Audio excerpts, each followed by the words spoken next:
अस्सलाम वालेकुम viewers. ICC ने इंटरनेशनल प्लेयर्स की नई वनडे और टी20 रैंकिंग जारी कर दी है, जिसके मुताबिक कौमी क्रिकेट टीम के कप्तान बाबर आजम की वनडे क्रिकेट में पहली पोजीशन बरकरार है, जबकि टी20 में तीसरे से चौथे नंबर पर चले गए हैं।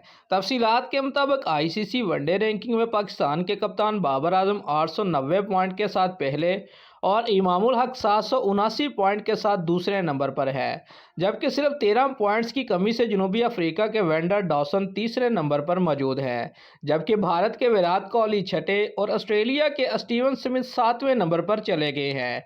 वनडे बॉलर रैंकिंग में पाकिस्तान के शहीनशाह अफरीदी पाँचवें नंबर पर हैं, जबकि न्यूजीलैंड के ट्रेंट बोल्ट का पहला नंबर बरकरार है, जोश हाजलेवुड का दूसरा और अफगानिस्तान के मुजीबुर रहमान तीसरे नंबर पर हैं। ऑलराउंडर्स में बांग्लादेश के शकीबुल हसन का पहला नंबर मौजूद है, जबकि पाकिस्तान के शादाब खान एक दर्जे तरक्की के बाद 11वें नंबर पर आ गए हैं। व्यूअर्स, हम आपको बताते चलेंगे आईसीसी टी20 रैंकिंग में पहले नंबर पर भारत के सूर्या कुमार यादव 895 पॉइंट के साथ पहले नंबर पर है। मोहम्मद रिजवान 836 पॉइंट के साथ दूसरे, जबकि न्यूजीलैंड के डेवन कॉनवे ने बाबर की जगह ले ली। कॉनवे 788 पॉइंट के साथ तीसरे नंबर पर आ गए हैं।